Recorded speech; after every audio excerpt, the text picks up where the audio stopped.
Look at Argentina's national soccer team. Line them up. 26 players, and nearly every face is white or European looking.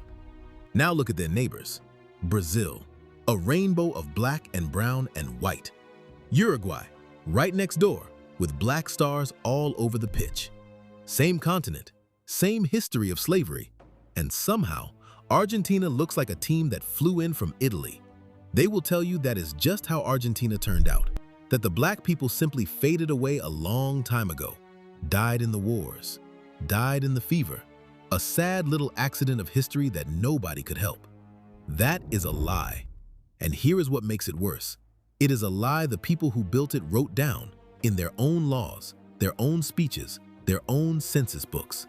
Because Argentina did not lose its black population. It spent it, it buried it, and then it erased it from the national story on purpose. At the time it won its freedom, Argentina was, in some places, as much as 1/3 African.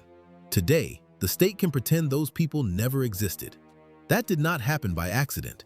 It happened by design, in 3 moves. A war that fed black men to the front lines. A plague the rich were allowed to escape and the black poor were not.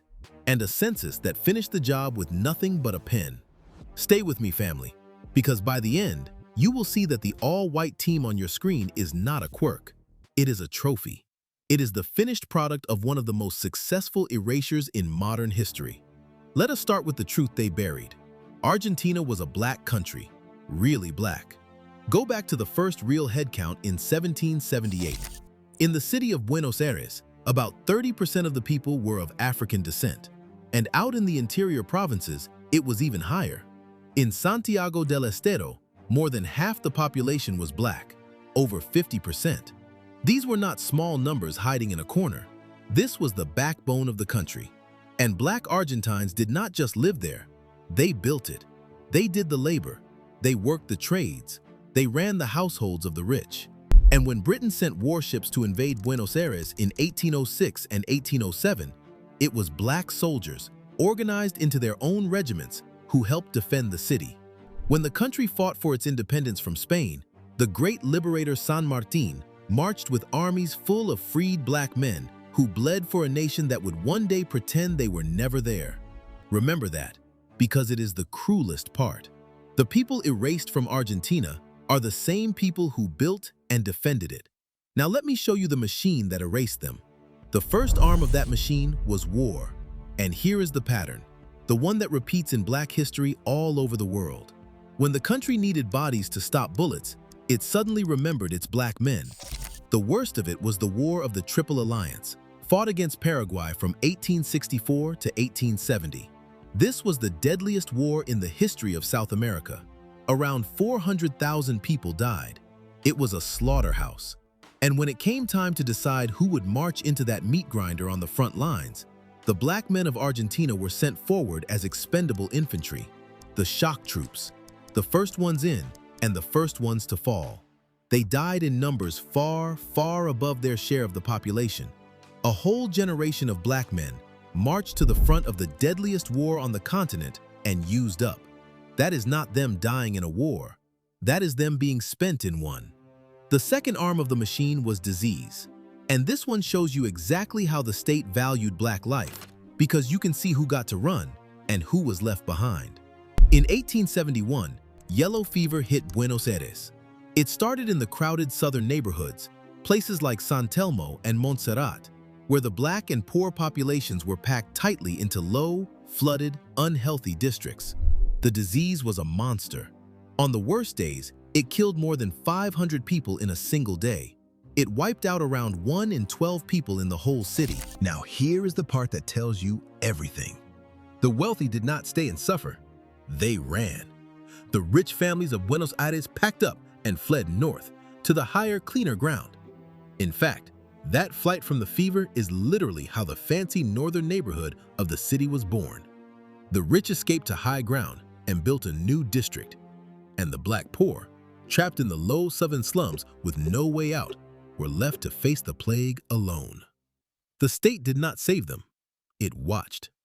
Same disease, 2 completely different fates, decided entirely by who had the money and the color to escape. And this is exactly how they get away with it, family. Hold that thought for 1 second. Real talk, YouTube has shut down channels for telling stories exactly like this one. So I need you to find us off this platform. Go to blackstories-untold.com, join our mailing list, and make sure we stay connected no matter what they do. Now, back to the machine. Because the war and the fever thinned the black population, but they did not erase it. A large number of black Argentines were still very much alive, so the state moved on to its third and most deliberate arm. It decided to bury them under a flood of new people on purpose. This is where you meet the architects, and I want you to hear their own words because they were not shy about it. In the 1830s, a group of Argentine thinkers and politicians looked at their own country and decided it was too black, too mixed, too, in their words, uncivilized. They wanted a European nation, a white nation they could show off to the world. So when they wrote the country's constitution in 1853, they wrote the whitening right into the law.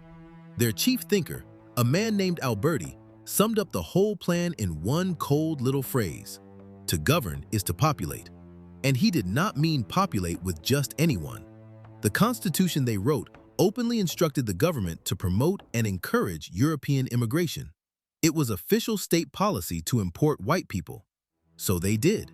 Over the following decades, they brought in millions of Italians and Spaniards, a human tidal wave specifically designed to swamp the existing population and drown the African presence in a sea of European faces.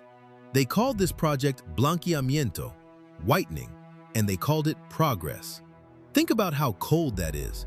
They looked at the descendants of the very people who defended their city and won their independence and decided those people were a stain to be diluted, not citizens to be honored, a demographic problem to be solved. And that brings us to the final arm of the machine, the quietest and the most chilling of them all. Because after the war, after the fever, after the flood of immigrants, there were still black Argentines walking around. So the state simply stopped admitting they existed. It erased them with paperwork. Here is how the trick worked. In the old records, there were clear categories for black and mixed people. But over time, the census takers started offering a new label, trigueño. It means wheat-colored, a soft, vague, brownish word that was neither black nor white. And little by little, Afro-Argentines got reclassified. A black man became wheat-colored. His mixed children became white. The categories that had counted black people for centuries were quietly dropped. And watch what happens to the numbers when you do that. In 1810, Buenos Aires was about 30% black. By the census of 1887, that number had collapsed to under 2%. And by 1895, the national census simply stopped recording race at all. Poof! In the span of a few decades, on paper, a whole people vanished. Not because they all died, because the government stopped counting them. You cannot have a black population problem if your official books say there is no black population. That is not demographics. That is a magic trick performed with a pen.